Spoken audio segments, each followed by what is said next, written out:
If Leslie Burke could describe himself in one word, that word would probably be defiant. His speech increasingly is slurred, but just by surviving, Burke has defied the odds doctors gave him 22 years ago.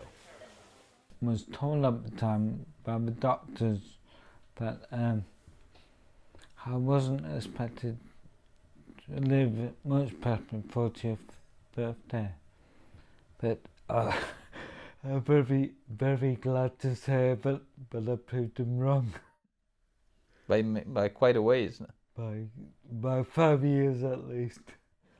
But Burke's cerebral ataxia is a degenerative disease, and it will eventually claim his ability to speak and swallow.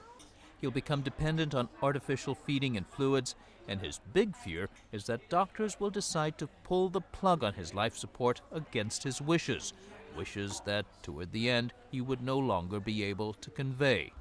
I'm extremely scared that the doctor in charge may make a decision about the quality of my life, may come to the wrong decision in thinking that it's no longer worth living, and take away artificial hydration and nutrition, leaving me slowly dying. I know it takes up to 2 weeks to die, and I would be aware of that fact.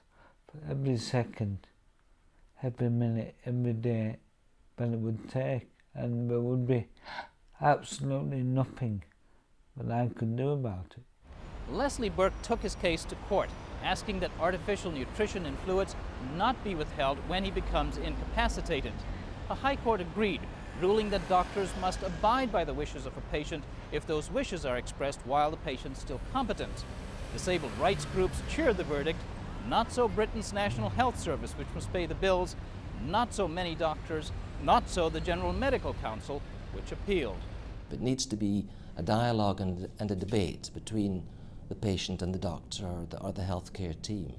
And of course it's not realistic to have patients being able to require treatment.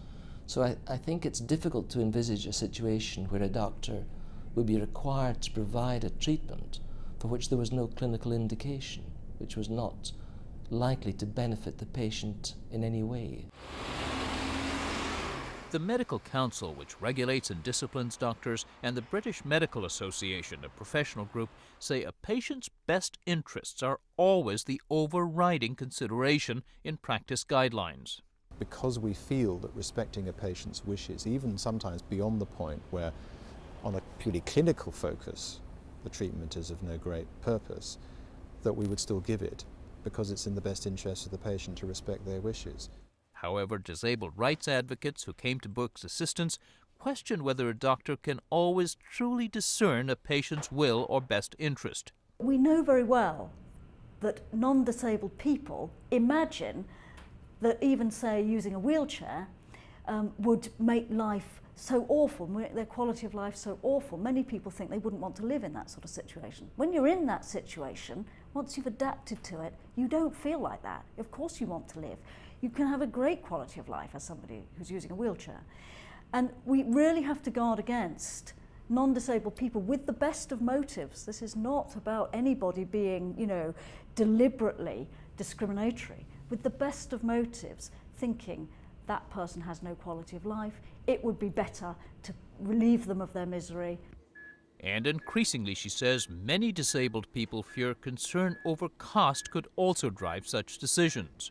This issue, the high cost of end-of-life care, further complicated the Burke case after the government weighed in. It argued that meeting all treatment demands of a patient could strain Britain's tax-funded National Health Service, or NHS. And that produced some pretty negative headlines in the newspapers over here, because it began to look as if you would be putting a price on a life, as it were. Now, we would reject that approach utterly, but we've still got to recognize that if it became a widespread habit to treat on the basis of patient demand as your first marker, as opposed to what's clinically appropriate and in the best interests of the patient, then we will be using a lot of NHS resources, expensive NHS resources, in sustaining life in circumstances where we believe our patients would not wish us to do that. And that has to be depriving other people of treatment. Several parties asked to join the Burke suit on one side or the other. Britain's Catholic Bishops' Conference faced a dilemma.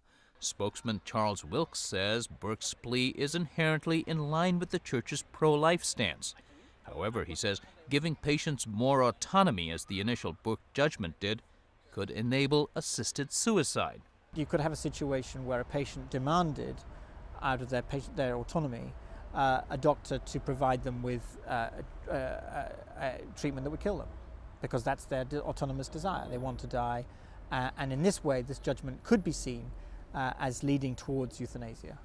The Catholic bishops opposed Burke's plea for that reason, but other pro-life groups and individuals, mostly American, offered unqualified support, but mostly through email and web campaigns, not through demonstrations and picket lines, as in the Terry Schiavo case. I think there are echoes of the Schiavo case in this sense, that if a strong pro-life lobby built up in this country that said to patients, well, you should just demand to continue to be treated, even if the treatment is of no great value, that you should demand that, then we could see quite a powerful patient voice developing, which I think would be very unhelpful, because we would find people being persuaded into accepting prolonged treatment that had no benefit and might arguably cause more suffering. So there is that link, but we haven't had that kind of evangelical Christian right input into medical decision making in this country, and I suppose I'd better say yet. Leslie Burke says his case is purely humanitarian, not religious, and his request simple: to die from his disease, not from thirst or starvation. I'm very grateful for all the support I am receiving, and I think all the support that I am getting from individuals are from people with the best of intentions. I don't necessarily agree with their reasons for giving me that support, but as long as the central message that I'm trying to get across is not obscured too much, I'm quite happy. I do not want the end of my life to be hastened in any way, just to be treated with as much respect and dignity as possible. That's all I'm asking for.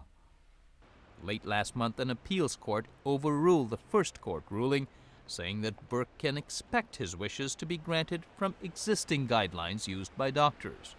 Burke's lawyers are considering a direct appeal to the House of Lords. Regardless of the outcome, the Burke case has helped raise an awareness about end-of-life care, one of the costliest and thorniest issues in modern medicine.